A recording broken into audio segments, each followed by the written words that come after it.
Buenas tardes a todos. Bienvenidos a nuestro tercer webinar del ciclo de webinar sobre diabetes. En el día de hoy vamos a hablar sobre la diabetes tipo 1 y la diabetes tipo 2. Vamos a presentarles las opciones de control de calidad que Quick tiene para el seguimiento de la diabetes mellitus en los laboratorios clínicos.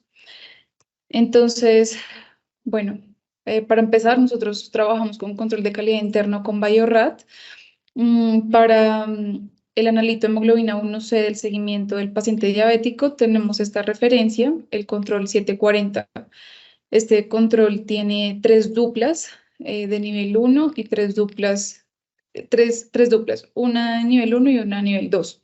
El control es liofilizado, es sangre total humana, tiene una estabilidad de 7 días, más o menos una semana, de 2 a 8 grados centígrados. Y no solo estudia el analito de hemoglobina 1C, sino también incluye la hemoglobina total glicada, la hemoglobina 1 y la hemoglobina fetal para aquellos pacientes adultos que todavía la tienen.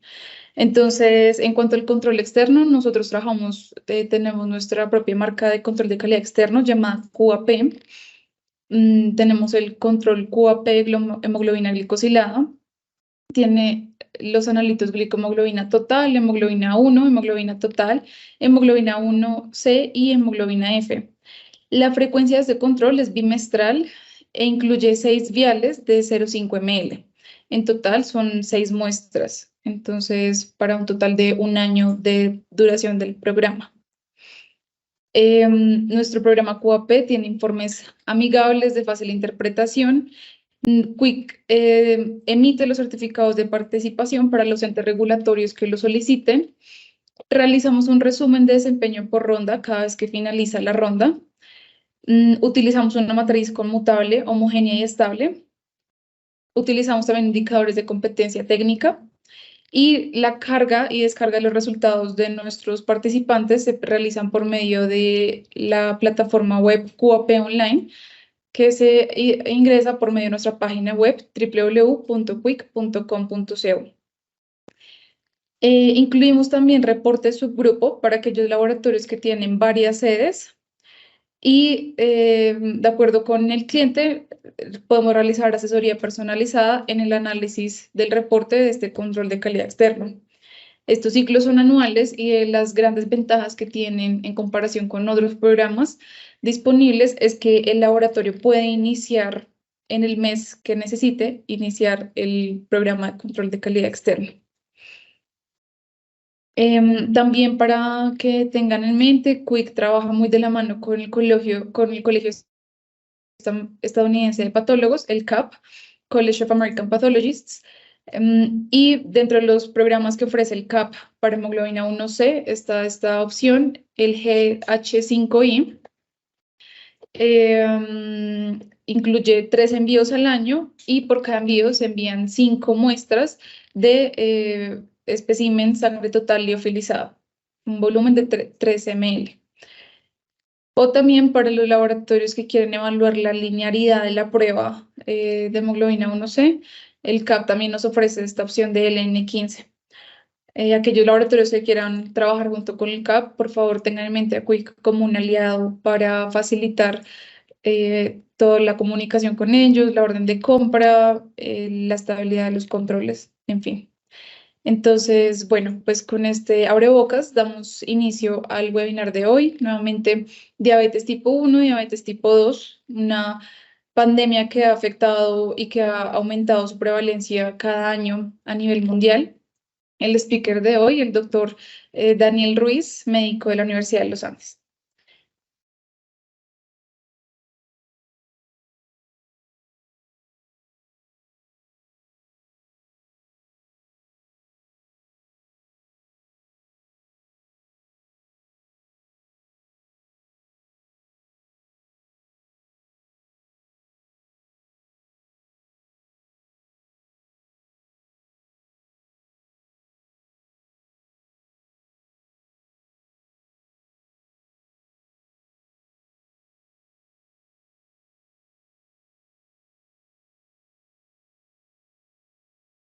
Bueno, muy bien. Entonces, así como ya me introdujo mi compañera Ana Valentina, hoy vamos a hacer un nuevo webinar para continuar este ciclo de aplicaciones de hemoglobina glicosilada. Y para ello vamos a hacer una revisión de diabetes mellitus tipo 1 y tipo 2. Nos vamos a basar en estos tres artículos que son considerados landmarks para el estudio de la diabetes. Y vamos a abordar el tema, primero que todo, hablando de la definición y la epidemiología de la diabetes. Luego entraremos a ahondar en cada subtipo. Haremos una comparación de ellas dos para finalizar con los mensajes importantes para llevar a casa. Como primera medida, entonces, aquí presentamos las definiciones de la diabetes que nos brindan la Organización Mundial de la Salud y la Asociación Americana de Diabetes, ADA. Para la OMS, la diabetes es un trastorno metabólico crónico caracterizado por niveles elevados de glicemia debido a la deficiencia de insulina, la resistencia a insulina o ambos. La ADA nos brinda una definición similar y dice que es un grupo de trastornos metabólicos caracterizados por la hiperglucemia que resulta de efectos en la secreción de la insulina o en su acción o de ambos. Cabe aclarar que estas definiciones se aplican para cada uno de los subtipos de diabetes. Respecto a la epidemiología, sabemos que la prevalencia en el mundo de diabetes mellitus tipo 1 es del 10%, mientras que la prevalencia de la diabetes mellitus tipo 2 de todos los casos es el 90%. 90% de los casos son diabéticos tipo 2 y 10% de los casos son diabéticos tipo 1. En la actualidad, 422 millones de adultos sufren diabetes y esto se espera que aumente a 460 millones en el año 2040. Para los países occidentales, ¿cuál es la prevalencia de diabetes tipo 2? Es de 2 al 6%, mientras que la prevalencia para estos mismos países de la diabetes tipo 1 es del 0.25 al 0.5%. En general, la diabetes tipo 1 se presenta en niños y adultos jóvenes. La edad media de presentación son los 14 años y el 50% de los casos se presentan antes de los 18 años. Por otra parte, la diabetes mellitus tipo 2 se presenta sobre todo en adultos y personas con obesidad. Tiene una edad media de presentación de 45 a 55 años. Respecto a los grupos étnicos, la tipo 1 en general se distribuye de forma más o menos homogénea en todos los grupos étnicos y razas, pero hay algunos estudios que dicen que afecta sobre todo a nórdicos europeos y a países anglosajones. Por su parte, la diabetes tipo 2 sí se sabe con más seguridad que afecta a afroamericanos, nativos americanos y a hispanos. Bueno, antes de entender un poco el proceso clínico que es la diabetes, pues hablemos de lo que ocurre normalmente en el cuerpo. Entonces, a nivel celular, lo que pasa es que la glucosa llega a la célula beta pancreática. En el páncreas es donde se produce la insulina, específicamente en los islotes de Langerhans o islotes beta, y en las células beta, entonces la glucosa ingresa a ella a través del transportador GLUT2. Una vez ingresa a la célula, hay una enzima que es la hexoquinasa que transforma la glucosa, la fosforila, y la transforma en glucosa 6-fosfato. Esa glucosa 6-fosfato entra a la mitocondria y allí, a través de la glicólisis, produce ATP. Este ATP aumentado inhibe al canal de potasio dependiente de ATP. Este canal normalmente está dejando salir el potasio, pero al estar inhibido, la salida de potasio se inhibe. Y como ahora queda más potasio dentro de la célula se hace más positiva, es decir, se despolariza. Ese aumento en la positividad de la célula hace que se active otro canal que está por acá representado, que es el canal de calcio dependiente de voltaje. Cuando ese canal de calcio dependiente de voltaje se abre, el calcio extracelular entra inmediatamente a la célula y interactúa con un grupo de proteínas como las sinapsinas para permitir que estas vesículas en las que estaba previamente almacenada la insulina que había producido la célula sea liberada al exterior, es decir, al torrente sanguíneo. Pero miremos la imagen desde un punto de vista más macroscópico a nivel fisiológico. Bueno, entonces ya sabemos que el sujeto ingiere alimento que contiene glucosa, la glucosa se absorbe en el intestino y además en el intestino de glucosa también en las células L del estómago se produce el GLP-1. El GLP-1 junto con la glucosa viajan por el torrente sanguíneo hacia el páncreas. En el páncreas ya vimos lo que pasaba a nivel celular por el lado de la glucosa. Esta insulina que hizo que se produjera esa glucosa se amplifica con el efecto del GLP-1. ¿Qué quiere decir? Que se produce más y se secreta más insulina de lo que se hubiera secretado solo con la glucosa. Esa insulina que se produce en el páncreas entonces, por efecto de la glucosa y el GLP-1, va a los tejidos periféricos donde actúa. ¿Y cómo actúa? Principalmente ¿en dónde? En el tejido adiposo, los músculos y el hígado. En todos estos tejidos, la insulina hace que se capte esa glucosa que hay por ahí en la sangre y además la transforma en glucógeno, por ejemplo, a nivel del hígado y el músculo. En el tejido adiposo, además de almacenar glucosa, de hacer que absorba glucosa, hace que se produzcan ácidos grasos para que se almacene la energía de esta forma. Y además, en el músculo, promueve la síntesis de proteína. Entonces, ¿cuál es el efecto neto de la insulina? Que permite a los tejidos absorber la energía y además permite a estos grandes almacenadores convertirla en otras cosas para guardarla de forma más eficiente. Entremos en materia y hablemos ahora sí de lo que pasa en la diabetes tipo 1. En la diabetes tipo 1 todavía se sabe que falta información por conocer respecto a su fisiopatología. De todos modos, lo que se sabe es que es un mecanismo complejo en el que interactúan diversos factores y en la actualidad la teoría autoinmune es la teoría con más fuerza, la mayormente aceptada. Se sabe que una respuesta autoinmune destruye esas células betas del páncreas, que es donde acabamos de decir que se produce la insulina. Y se sabe además que hay unos desencadenantes de esa respuesta autoinmune, que pueden ser factores ambientales, infecciones virales o productos químicos. Los principales responsables a nivel celular son los linfocitos T y a nivel humoral se pueden detectar ciertos autoanticuerpos que promueven ese daño de los islotes beta. ¿Cuáles son? Los anticuerpos contra la glutámico descarboxilasa presente hasta en el 80% de los pacientes diabéticos tipo 1.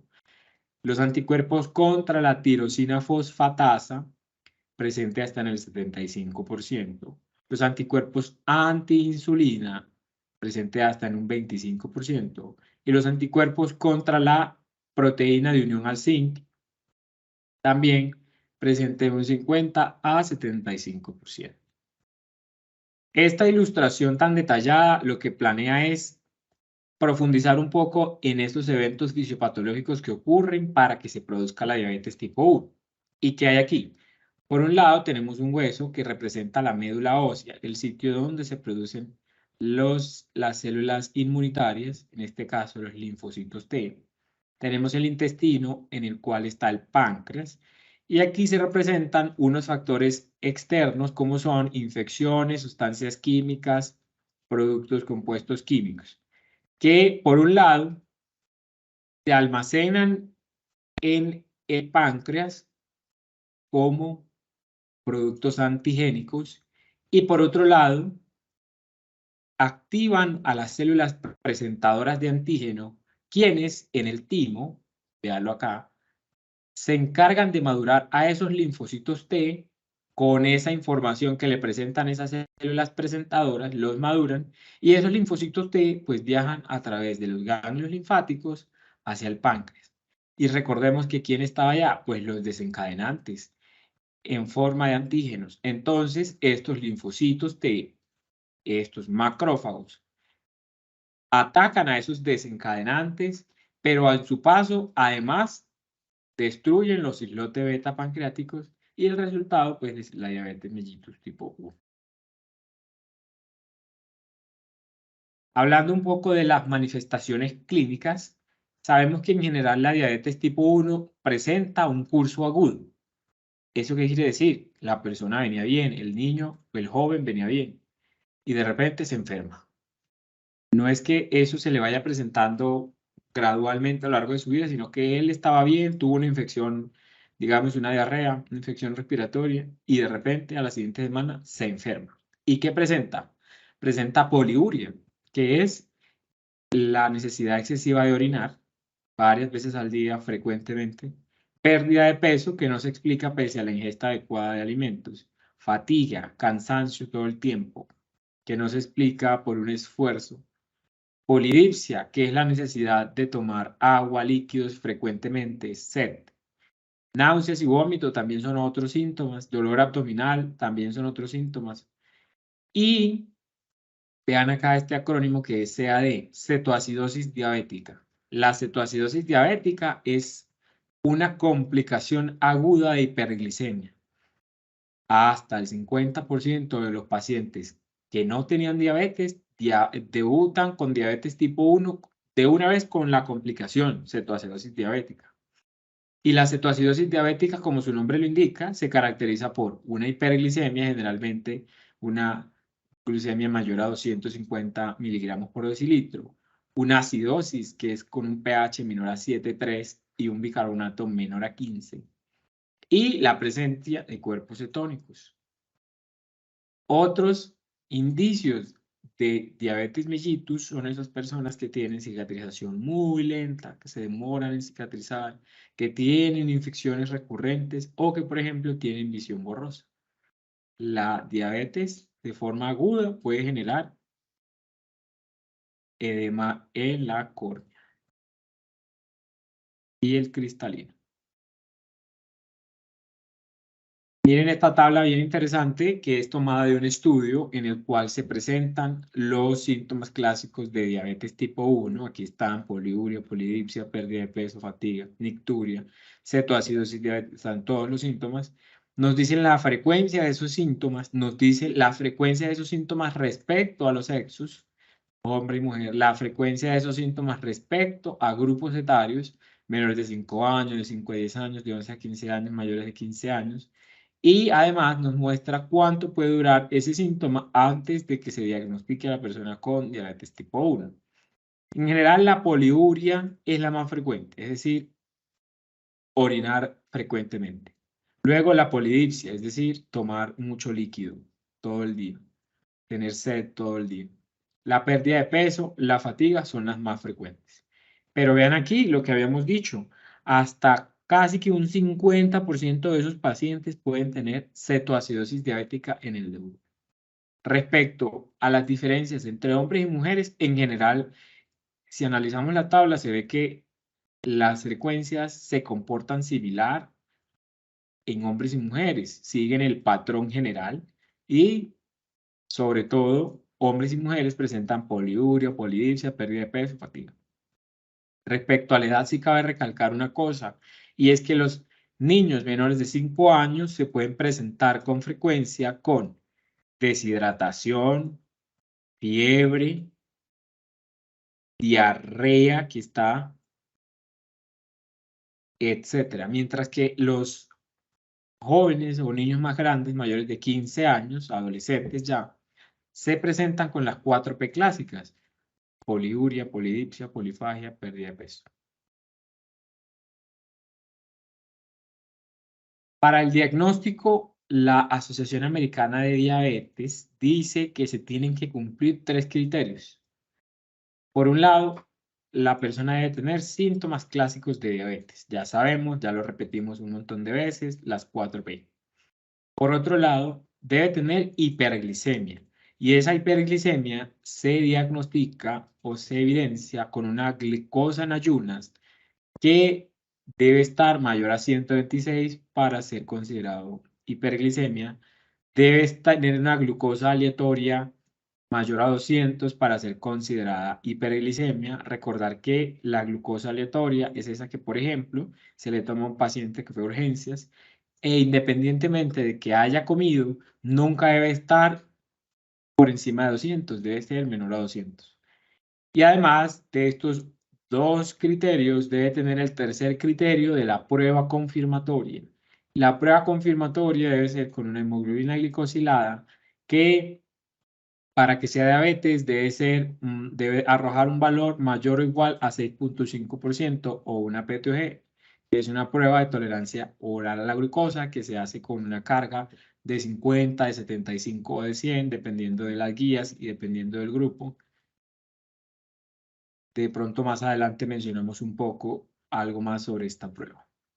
Además de estos tres criterios principales, síntomas, hiperglicemia y prueba confirmatoria, en los diabéticos tipo 1 se puede buscar activamente los anticuerpos específicos, ya los mencionamos, antidescarboxilasa, los tirosina fosfatasa contra la insulina, y estos anticuerpos, además de acelerar el diagnóstico de diabetes, permiten diferenciarla de la diabetes tipo 2, sobre todo en esos grupos de edad en los que la persona no es tan niña, pero tampoco es tan adulta, entonces son además delgados y no tienen una historia clásica de factores de riesgo, entonces no es tan claro en esos casos. Los anticuerpos pueden ayudar a dilucidar mejor el diagnóstico.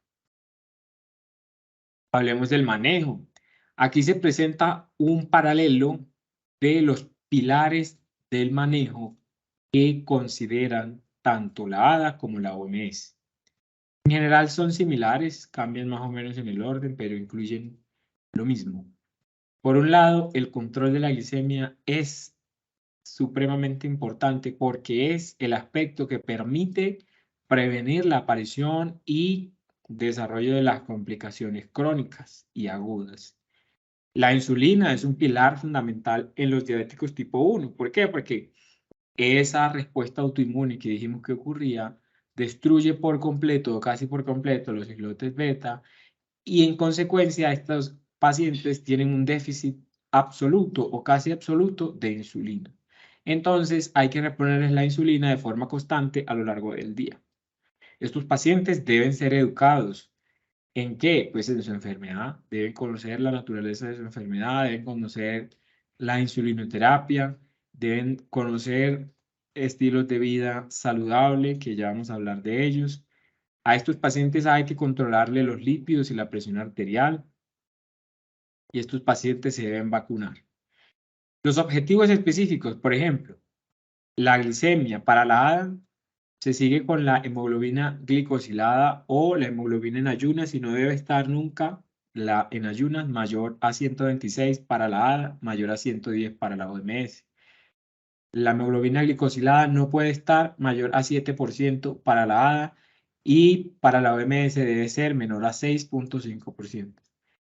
Los lípidos, por ejemplo, para ambas organizaciones, los triglicéridos deben estar menor a 150, el LDL debe estar menor a 100 y si tienen un muy alto riesgo cardiovascular deben estar menor a 70 el colesterol LDL. La presión arterial el colesterol HDL debe estar mayor a 40 en hombres y mayor a 50 en mujeres. La presión arterial. Para la ADA debe tener estos pacientes una presión arterial sistólica menor a 130, pero para la OMS debe ser menor a 140. Para ambas organizaciones la diastólica debe ser menor a 80. Estos pacientes se tienen que vacunar anualmente contra la influenza y también se deben vacunar contra el neumococo.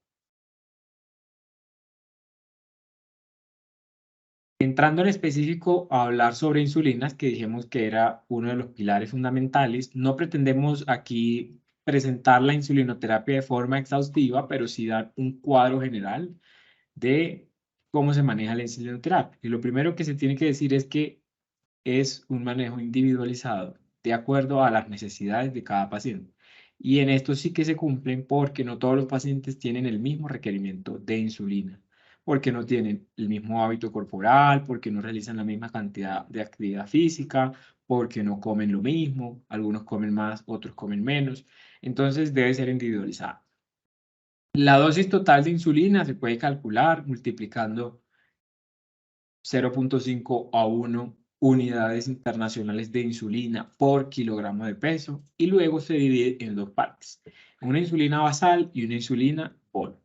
La insulina basal es esa que se da una vez al día y es para mantener estables los niveles de glicemia durante todo el día y en ayunas.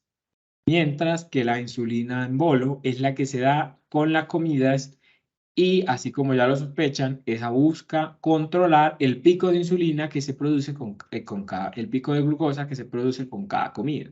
¿Y cuáles son nuestras opciones? Pues en la actualidad las insulinas se clasifican según su inicio de acción, cuando se produce su pico de acción y cuánto dura su acción. ¿Y cuáles tenemos? Tenemos de rápida acción, de corta acción, de duración intermedia o de duración prolongada. Las de rápida acción, aquí vemos los ejemplos, son por ejemplo la Lispro, son por ejemplo la glulicina, Aspart, y ellas empiezan a actuar en general entre 10 a 15 minutos y tienen un pico a la media hora. Dejan de actuar por ahí a las 2 o a las 3 horas. Es lo ideal para que luego de la comida la homeostasis metabólica vuelva a su punto basal. Las insulinas de acción corta, como por ejemplo la insulina regular, esas empiezan a actuar a la media hora y provocan un pico por allá a la 1, a la hora o a las 2 horas, pero dejan de actuar por allá a las 6 u 8 horas, duran un poco más. Mientras tanto, las de acción intermedia, como la isofánica o la NPH, ya esa no produce pico, pero demora actuando 18, 12 horas en el día, no completa el día completo. No así las de prolongada duración como la de Temir, la Glargina, la de Gludec. Esas sí demoran todo el día, no tienen pico y alcanzan a cubrir todo el día. Incluso, por ejemplo, la de Gludec acá alcanza a cubrir 42 horas. Entonces, ¿cuáles se dan en bolo? Las de rápida acción. ¿Cuáles se dan en basal? Las de acción intermedia o las de acción prolongada. Esta es una gráfica que resume las diferentes opciones de insulina y nos muestra cuándo ocurre el pico de insulina respecto a su administración y cuánto dura su duración, ¿sí? Entonces aquí vemos que las de rápida acción tienen un pico inmediato y dejan de actuar casi que enseguida, a las 5 o 4 horas. Las de acción corta tienen un pico que es más aplanado, pero demoran un poquito más, unas 4 horas más. Las intermedias ya casi que no tienen pico, pero demoran actuando la mitad del día, mientras que la de acción lenta, vean aquí la de Lübeck, no tiene pico y continúa actuando después de las 24 horas hasta las 42 horas. Respecto al pronóstico, tenemos que hablar de las complicaciones. En general, estos pacientes tienden a tener una menor esperanza de vida que la población en general, sobre todo en presencia de complicaciones. Entre más complicaciones tengan, pues menor será en general su sobrevida. ¿Y cuáles son usualmente las complicaciones? Usualmente son la retinopatía diabética, que puede estar presente en un 10% de los pacientes a los 10 años del diagnóstico, la nefropatía diabética, que puede estar presente hasta en un 20% de los pacientes por allá a los 20 años del diagnóstico, la neuropatía presente hasta en el 50% de los pacientes a los 25 años de diagnóstico. Recordemos que de nuestro webinar anterior, la retinopatía, la nefropatía y la neuropatía son las complicaciones microvasculares. ¿Y las macrovasculares cuáles son? El ACV. Estos pacientes tienen un riesgo aumentado de ACV, de sufrir un infarto del miocardio o de sufrir enfermedad vascular periférica, cuya manifestación más grave, que puede ser mortal, es el pie diabético. Estas complicaciones se pueden prevenir y su curso se puede truncar con la correcta administración de la insulinoterapia, el control de los factores de riesgo, los hábitos de vida saludables y las comorbilidades, el manejo de comorbilidades. Respecto a la diabetes mellitus tipo 2, bueno, ya hicimos un rápido recorrido por la diabetes 1, ahora hagamos lo que toca con la diabetes tipo 2. El mecanismo también es un mecanismo complejo y aunque en los últimos años se ha conocido un poco más sobre cada uno de los aspectos de la patofisiología, todavía siguen faltando cosas. Lo que sí es claro hasta ahora es que en la diabetes tipo 2 hay una reducción a la sensibilidad a la insulina y además hay una disminución en la producción de insulina. Sobre todo en pacientes obesos tienden a tener una reducida sensibilidad a la insulina y los pacientes que tienen diabetes tipo 2 y son delgados tienden a tener más que todo una disminución en la producción de insulina. La obesidad y el sedentarismo per se aumentan la resistencia a la insulina, ya vamos a ver por qué. Y hay mecanismos moleculares que están involucrados en esa fisiopatología. Son mecanismos por vías metabólicas relacionadas con el metabolismo de los carbohidratos y de los lípidos. Por ejemplo, hay una sobrefosforilación de la la quinasa dependiente de AMP, hay una sobreexpresión de una infraexpresión del cotransportador GLUT4 y de la proteína quinasa C. También hay factores ambientales muy importantes que hemos mencionado como el sedentarismo y el envejecimiento y el tabaquismo. Y hay factores genéticos que no se pueden ignorar que también están de genes que están en relación con el metabolismo energético, como el gen del TCFL2 o el gen del PPAR gamma para el caso de los ácidos grasos. Esta gráfica busca un poco mostrar la complejidad de esas interacciones que ocurren a nivel patológico, a nivel corporal. Primero, la grasa, el tejido adiposo en el cuerpo, en condiciones normales, produce adiposinas y hormonas necesarias para la regulación energética. Pero ya cuando entra en juego la obesidad, entonces este tejido adiposo se vuelve disfuncional y lo hace aumentando, sobreproduciendo adiposinas. Esas adiposinas que se sobreproducen, entonces actúan a nivel de los tejidos periféricos, sobre todo a nivel del tejido muscular.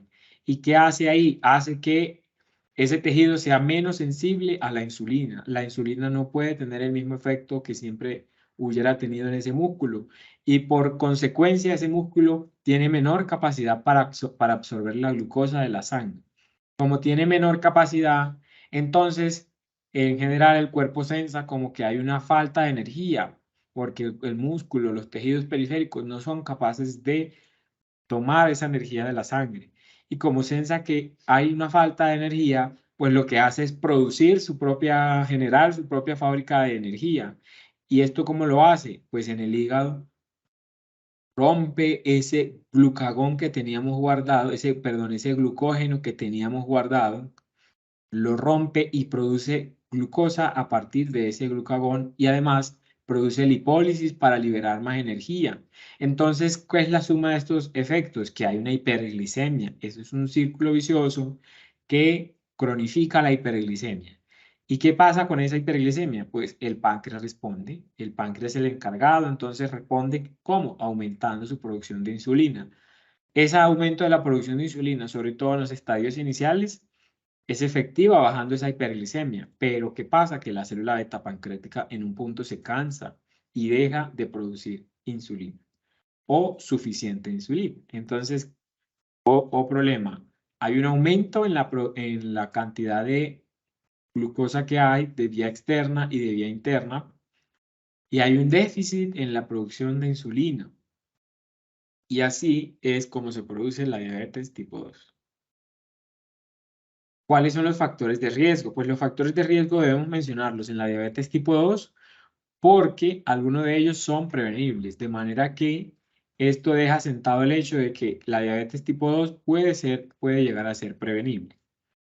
Los factores de riesgo que ya hemos mencionado una y otra vez es el sobrepeso. Tener una IMC mayor a 30 aumenta el riesgo de sufrir diabetes 2 a 4 veces. La edad avanzada, porque a medida que se envejece hay más riesgo de sufrir diabetes. Después de los 45 años, el riesgo de sufrir diabetes se duplica por cada década que pasa. Los antecedentes familiares.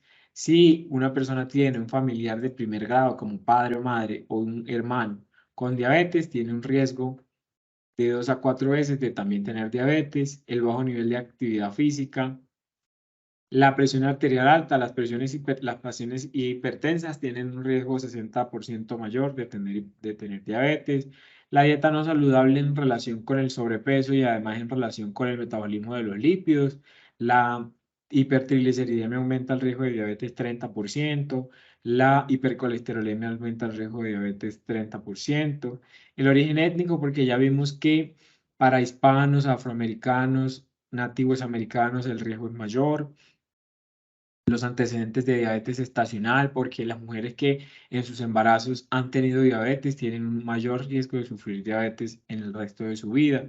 Y aquí no está mencionado, pero también el tabaquismo aumenta el riesgo de diabetes hasta un 40%. Bien, hablemos de cómo se manifiesta la diabetes tipo 2. Como vimos, a diferencia de la diabetes tipo 1, aquí hay un déficit de insulina que es relativo, que no alcanza a cubrir las necesidades.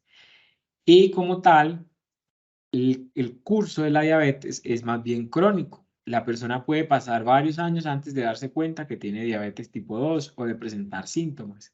Y cuando ya la cosa se manifiesta, entonces se puede dar de 4 formas, con síntomas clásicos que son los mismos, idénticos: poliuria, polidipsia, fatiga, malestar, infecciones a repetición, cicatrización lenta. También se puede generar un diagnóstico incidental, que es que cuando la persona no tenía síntomas, tenía síntomas que le habían pasado desapercibido, consulta por otra razón, le mandan unos exámenes, entre ellos una glicemia en ayunas, una hemoglobina glicosilada, una glucosa postcarga, una glucosa aleatoria, y se dan cuenta que cumple criterios para diabetes. Aquí hay que recordar que la hemoglobina glicosilada permite saber cómo ha sido el control de la glicemia en los pasados 3 meses, 120 días. Entonces, la hemoglobina glicosilada muchas veces se utiliza para saber si la persona cuando está, por ejemplo, en urgencias o en UCI hospitalizada, tiene hiperglicemia por esa situación de estrés, de esa enfermedad del momento, o tiene hiperglicemia crónica, porque la hemoglobina glicosilada es el espejo de los pasados 3 meses, no solamente de ese momento. También se puede diagnosticar por complicaciones crónicas. La persona no sabía que era diabética y de repente empieza a tener problemas de visión, visión borrosa o se queda ciega, incluso puede generar ceguera. O la persona tiene insuficiencia renal o la persona tiene neuropatía que se manifiesta como dolor o sensación de arañitas en las extremidades en forma de guantes, en esta parte, en la distribución de los guantes y en la distribución de las medias. O la persona se infarta, o la persona tiene una ACV o tiene una enfermedad arterial periférica, claudicación intermitente, con complicaciones crónicas de la otra forma. Y la última forma en la que se puede manifestar la diabetes tipo 2 es con una complicación aguda. La persona no sabía que era diabética, pero entonces acude al hospital con una complicación aguda, que sobre todo para el caso de la diabetes tipo 2 es el estado hiperosmolar no cetósico. Con los nuevos hipoglucemiantes orales también pueden presentar cetoacidosis diabética, pero el estado hiperosmolar no cetósico fisiopatológicamente es el que más concuerda con la diabetes tipo 2. ¿Y este qué es? Esto es una glicemia mayor a 600, con una osmolaridad plasmática mayor a 320, un pH que puede estar normal o en general mayor de 7,3, un bicarbonato normal o en general mayor de 15 y no hay cetonas urinarias a diferencia de la cetoacidosis diabética. Estos pacientes presentan alteración del estado de conciencia que puede variar desde una sencilla somnolencia hasta un coma incluso. ¿Cómo es el diagnóstico? La ADA y la OMS concuerdan en decir que se deben realizar en 2 pasos.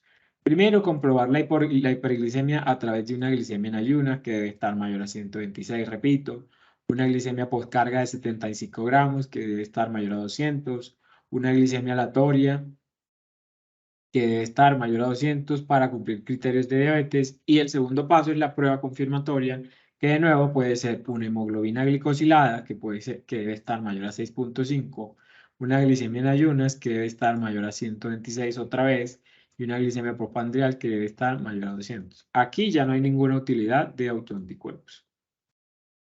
El manejo, aquí están los pilares fundamentales resumidos. El estilo de vida saludable, incluyendo una dieta baja en carbohidratos, baja en grasas, alta en fibra.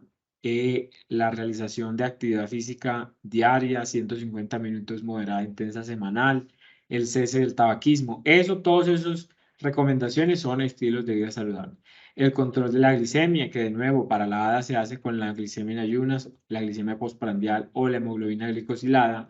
Y los objetivos son, en glicemia en ayunas debe estar menor a 130, la postprandial menor a 180, la glicosilada menor a 7% para la ADA, porque para la OMS es un poquito más estricta y dicen que la glicemia en ayunas debe estar menor a 110, la postprandial debe estar menor a 140 y la hemoglobina glicosilada menor a 6.5. De nuevo, el control de la tensión arterial con una meta menor a 130/80 para la ADA.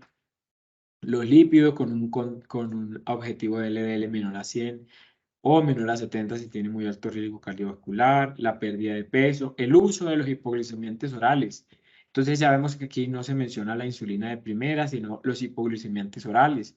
¿Por qué razón? Porque primero se le da a la persona el chance de manejo oral, dependiendo primero de sus requerimientos, de qué tan descontrolada esté su diabetes, de sus necesidades metabólicas, de si tiene que perder o no peso, del acceso, si tiene o no acceso económico a los medicamentos, y la insulina como última opción en los pacientes en los que no se ha logrado el adecuado control pese a los hipoglicemiantes orales, pero también ya veremos más adelante que se puede iniciar de entrada insulina en los diabéticos tipo 2.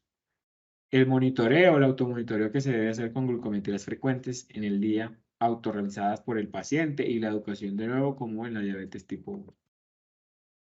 Rápidamente vamos a pasar por el algoritmo de manejo de la Asociación Americana de Diabetes, en las que nos dicen que el primer eslabón siempre será la consejería y los cambios en estilo de vida. Además, las primeras líneas de farmacoterapia deben estar individualizadas dependiendo de las necesidades económicas, las comorbilidades, los factores de riesgo de los pacientes. En general, se inicia con metformina de acuerdo a los resultados del UKPDS visto en nuestro webinar pasado. Estos pacientes de entrada pueden tener combinación de dos medicamentos si tienen una hemoglobina glicosilada muy volada con un valor mayor a 8.5, por ejemplo, o 1.5 más que nuestra meta para ese paciente.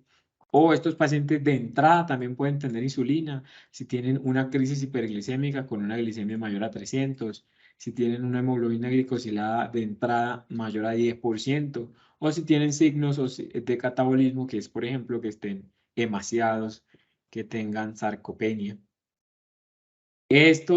El seguimiento se debe hacer cada 3 o 6 meses con la forma que ya vimos: hemoglobina glicosilada, glicemia en ayunas, glicemia postprandial.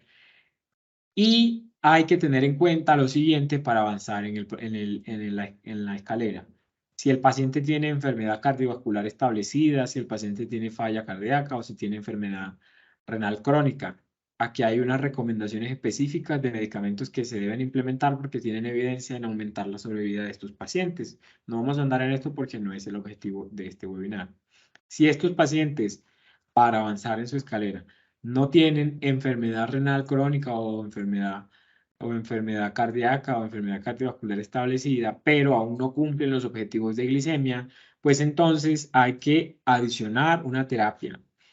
¿Cómo se va a escoger? ¿Qué otro medicamento le adiciono? Pues yo tengo que ver qué es lo que quiero con ese paciente. Si lo que quiero es a toda costa llegar a mi objetivo glicémico, entonces aquí hay unas opciones de hipoglicemiantes con una muy alta potencia o potencia intermedia.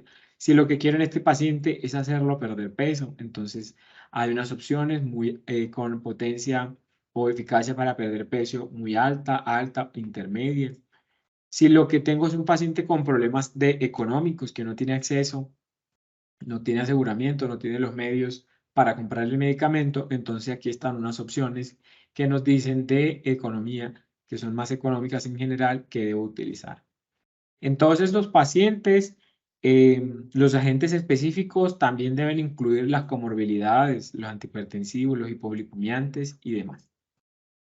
Esta es una tabla que compara los hipoglucemiantes disponibles, nos dice el mecanismo de acción, nos dice por qué vía se administra, qué tanta potencia con respecto a los demás para bajar la hemoglobina glicosilada tiene, cuál es el riesgo de hipoglicemia. Por ejemplo, aquí menciona que las sulfonilureas y la insulina son los que más alto riesgo de hipoglicemia tienen.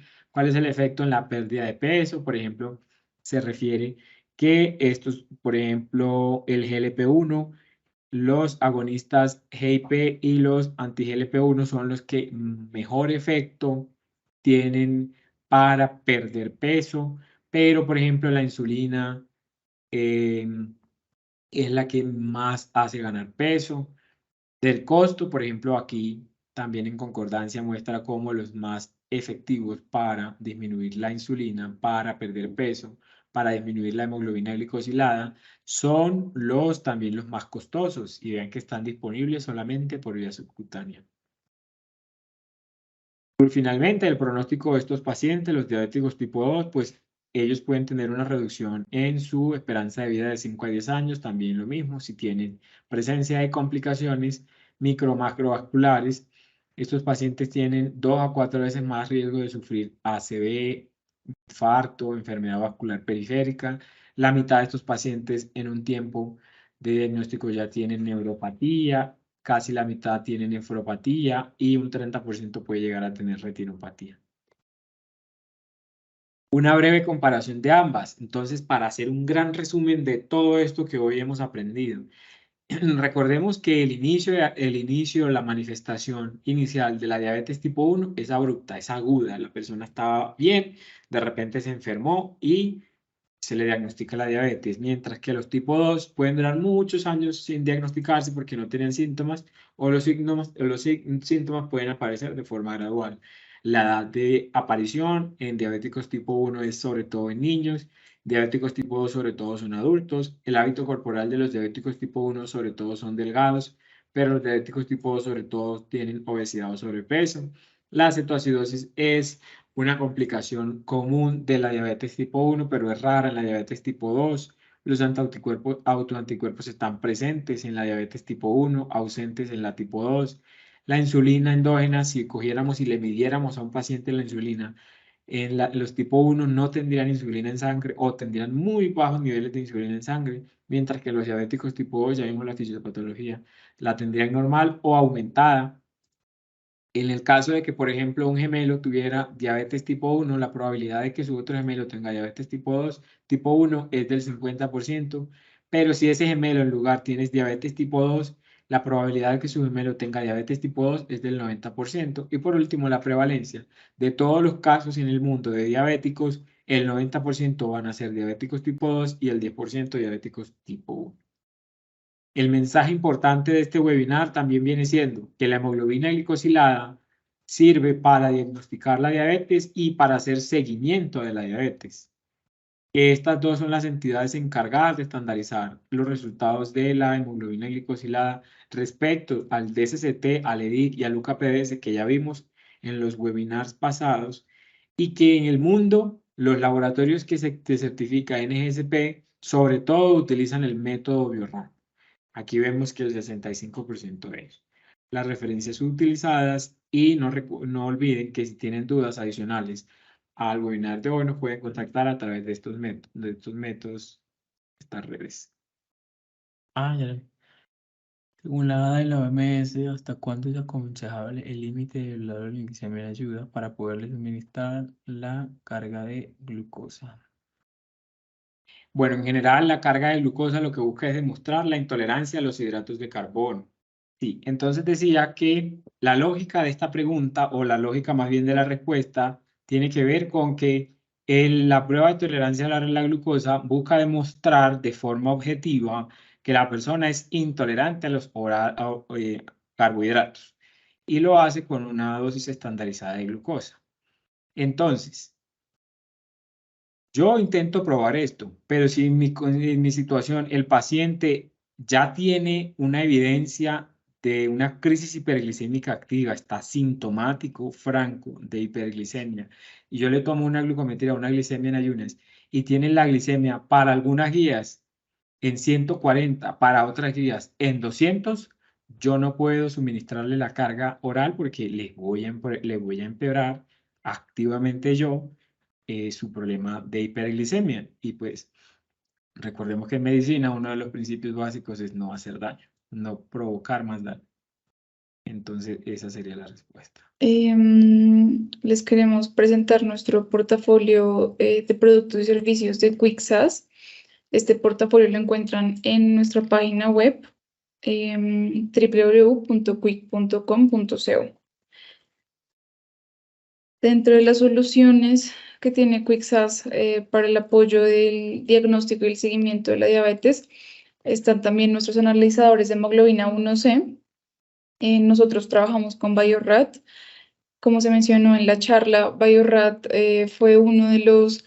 estos dispositivos fueron aquellos que se utilizaron en los estudios de CCT y EDIC, que marcaron un antes y un después en el tratamiento de la diabetes a finales del siglo XX. Entonces, Bio-Rad y Quick ofrecemos esos tres analizadores. Tenemos el D10, el Varian 2 Turbo y el D100. Por una parte, el D10 es un dispositivo médico que utiliza la metodología cromatografía líquida de alta resolución, HPLC, que es el estándar de oro para el diagnóstico y la cuantificación de la hemoglobina 1C. Se tarda 3 minutos por muestra, es decir, 20 muestras en 1 hora y 10 minutos, y tiene un cartucho, una columna de análisis hasta 400 muestras. Una vez se hayan gastado estas 400 muestras, se cambia la columna, que es un procedimiento sumamente sencillo.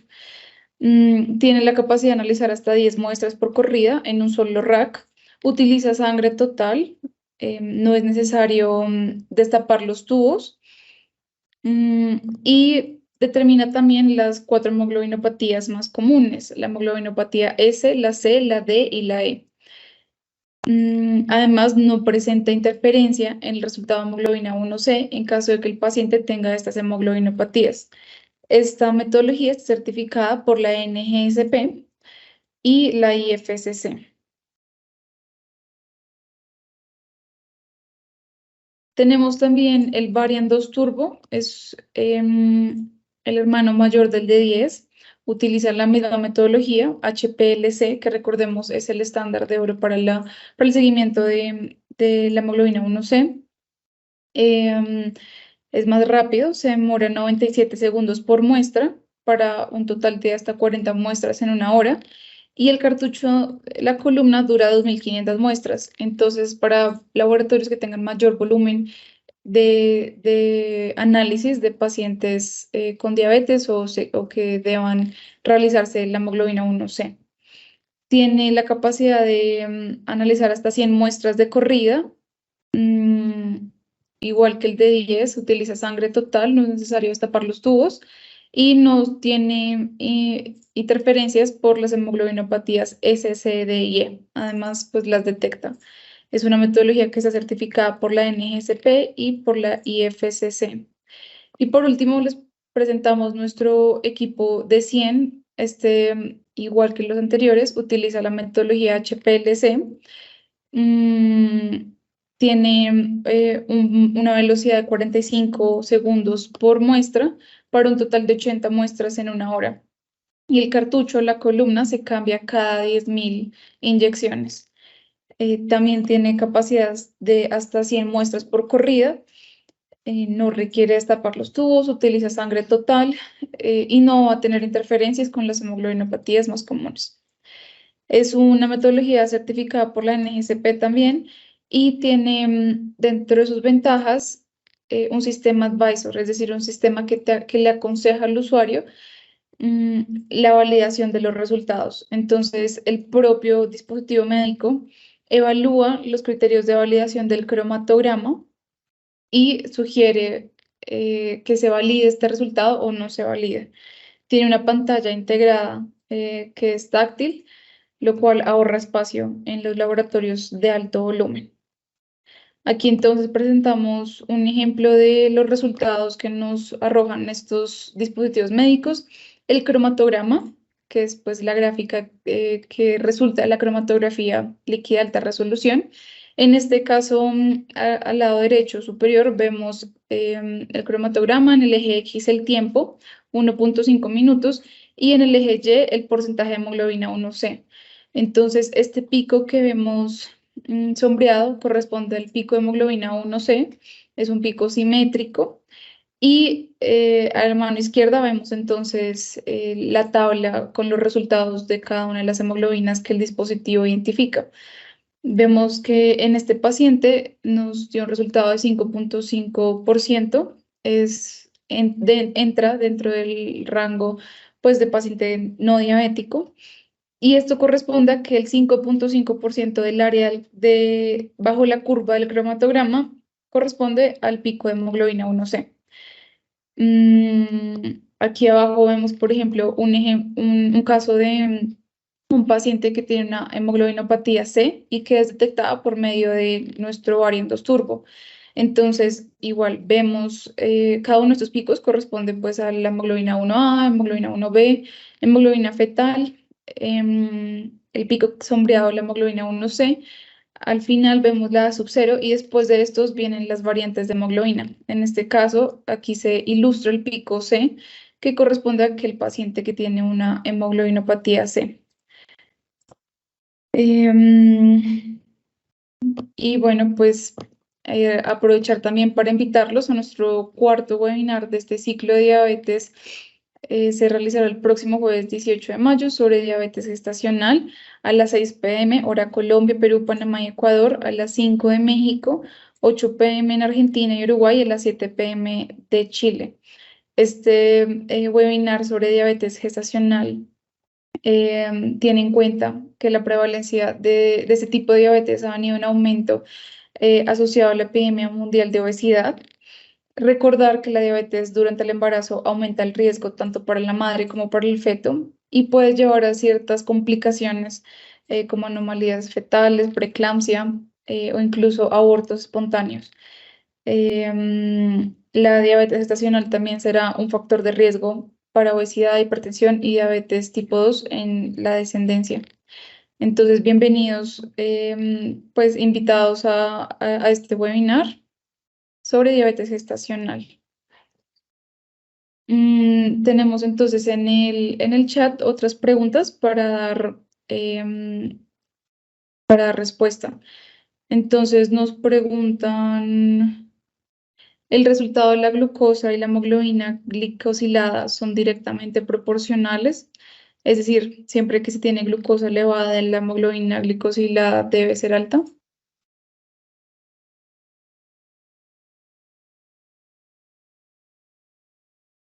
Hola Daisy, esa respuesta tiene que ver con el proceso fisiológico. Bueno, por un lado, hay que entender entonces qué es la hemoglobina glicosilada y la fisiología de la hiperglicemia. Entonces, la hemoglobina glicosilada es la hemoglobina que se ha glicosilado en los eritrocitos y tiene que ver directamente con el porcentaje de glucosa libre que hay en la sangre cuando esos eritrocitos han estado deambulando por el torrente sanguíneo, que son 120 días. Entonces, de ahí el límite de los 120 días. Ahora bien, para que su hemoglobina se glicosile, entonces debe ser necesariamente que haya glucosa. Entre mayor cantidad de glicosilación hay, pues es porque más glucosa hay en la sangre. Pero entonces no solamente entra en juego en esta ocasión el hecho del nivel de glicemia, también entra en juego el hecho del nivel o la cantidad de eritrocitos que hay en la sangre. Entonces, en condiciones en las que los eritrocitos se eliminan menos del torrente sanguíneo, pues se puede obtener un resultado anormalmente elevado de hemoglobina glicosilada.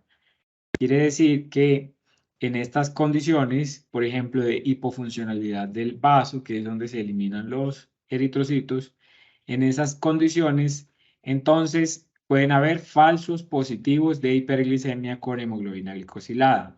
Lo mismo puede pasar en lo contrario. Si un paciente tiene una eliminación acelerada de los eritrocitos de la hemoglobina, entonces estos pacientes, pese a que tuvieron siempre niveles en estos últimos 120 días permanentemente altos de hemoglobina de glicemia, van a tener, cuando se les tome una hemoglobina glicosilada, un nivel anormalmente bajo. Es decir, eso es una causa de falso negativo. Por ejemplo, en la anemia, eso es un clásico causal de falsos negativos con la hemoglobina glicosilada. Entonces la respuesta es no solamente el nivel de glucosa es importante. Tenemos una pregunta similar. Nos pregunta Malú 63, ¿por qué hay pacientes con glicemia siempre normales con rangos de hemoglobina glicosilada de 5,6 a 6 más o menos?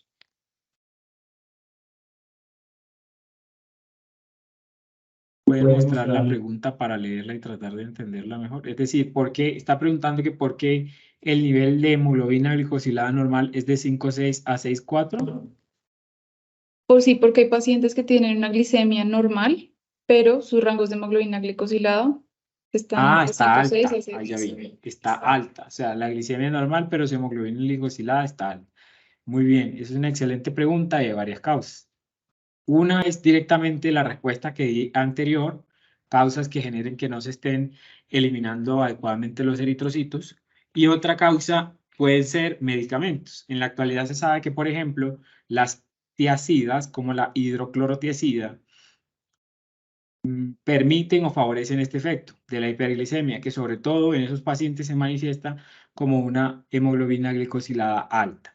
Pero evitando precisamente estos problemas logísticos es que las guías que revisamos hoy, las entidades que revisamos hoy, sugieren no hacerlo con un solo paso, diagnosticar en un solo paso, sino consideran repetir esta prueba, ojalá la misma prueba, con el mismo laboratorio, con la misma batería, o una prueba diferente también se puede hacer con el objetivo de mirar si esa hiperglicemia de una es realmente hiperglicemia. Entonces, en ese caso, ¿yo qué haría? Pues repetiría otra vez la hemoglobina glicosilada y repetiría una segunda prueba confirmatoria. Y la última pregunta, Marta Beatriz nos consulta, ¿cuándo los pacientes presentan glucosurias, es decir, glucosa elevada en la orina, pero la glucosa sérica es normal? ¿Qué manejo? Muy bien, no. Entonces, antes de dar un manejo, lo primero que hay que pensar es por qué está elevada, por qué hay glucosuria. Resulta que en condiciones normales, la glucosa en el riñón se reabsorbe. En condiciones normales, que es más o menos en un límite hasta 160 miligramos por decilitro de glucosa sérica, hasta esa cantidad de glucosa sérica, el riñón es capaz de reabsorber todo y en la orina no se va a evidenciar nada de glucosa. Pero entonces ahí está la respuesta, una de las respuestas. Una de las causas de glucosuria, pues es la diabetes, ¿no? Porque en el cuerpo hay una cantidad de glicemia que es mayor a ese límite que el riñón puede reabsorber. Pero es que la diabetes no es la única que produce glucosuria. También hay otras causas que producen glucosuria. Por ejemplo, el hipertiroidismo. Por ejemplo, la anemia de Fanconi. Por ejemplo, la acidosis tubular renal. En esas condiciones, entonces, hay que ver el contexto del paciente, porque cuando uno mira un paraclínico, no solamente está evaluando el paraclínico, sino que debe mirar el paciente. ¿Qué otras cosas, qué otros síntomas, qué otros hallazgos al examen físico tiene mi paciente que me hagan sospechar de estas otras causas de glucosuria? ¿Cierto? Si descarto la diabetes. Descarté la diabetes con los métodos adecuados. Entonces, miro qué otras características tiene mi paciente para que me hagan sospechar de otras causas de glucosuria. Entonces, la pregunta más bien debería ser, ¿cómo manejar eso? No, más bien es, bueno, o sí, eso se debe manejar tratando de averiguar la causa. Hay que averiguar la causa de esa glucosa.